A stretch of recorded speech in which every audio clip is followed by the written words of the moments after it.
case and Watergate? Is that an appropriate historical comparison, if you will? Well, obstruction of justice, that's what we're talking about. That's what we talked about with Nixon. Abuse of power, certainly that's one of the things that we talk about with both Trump and Nixon. But to compare Nixon to Donald Trump, to use a metaphor from these storms that are hitting Washington and elsewhere this afternoon, Nixon is a lightning bug, Donald Trump is a lightning storm that threatens to knock out our power grid. This is a level of magnitude that is way, way, way beyond Nixon. Look at it this way. You know, you were alluding to January 6th and the insurrection that involved that infamous attack on Congress, threatened to a coup d'etat that could have overturned our system of government and, gotten rid of Joe Biden, installed Donald Trump as an unelected president who might have wanted to serve forever. The scale of that is so far beyond Nixon that if we're looking for a historical parallel, much more appropriate parallel would be Jefferson Davis. Jefferson Davis, of course, was never a president of the United States, but he was the president of the illicit Confederate States of America. He tried an insurrection against our American Union for 4 years, failed with his military. But what did Davis say after the end of the Civil War?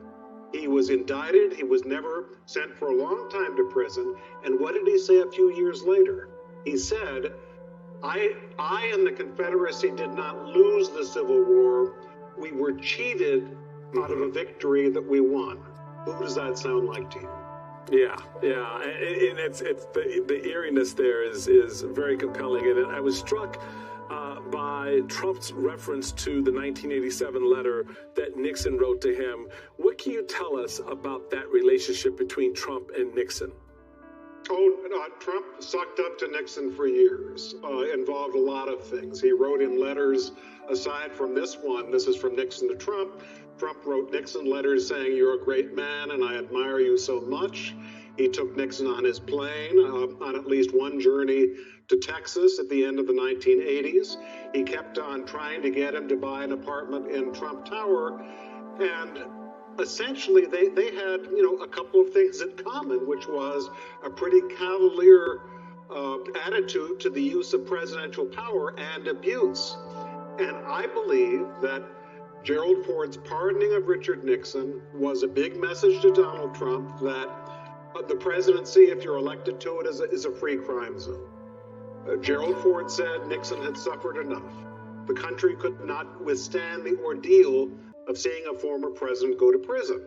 Well, my feeling is that if Ford had insisted on an indictment, or at least Nixon had gotten fingerprinted and was indicted and at least went to trial, I think there's a possibility that Trump would not have been so eager to test the limits of penalties for grabbing too much power and breaking the law. And Ford may have won that election in '76. For sure. The other aspect of this I want to get your thoughts on are the aides, the seemingly ancillary players, but they actually are important figures in how this narrative plays itself out.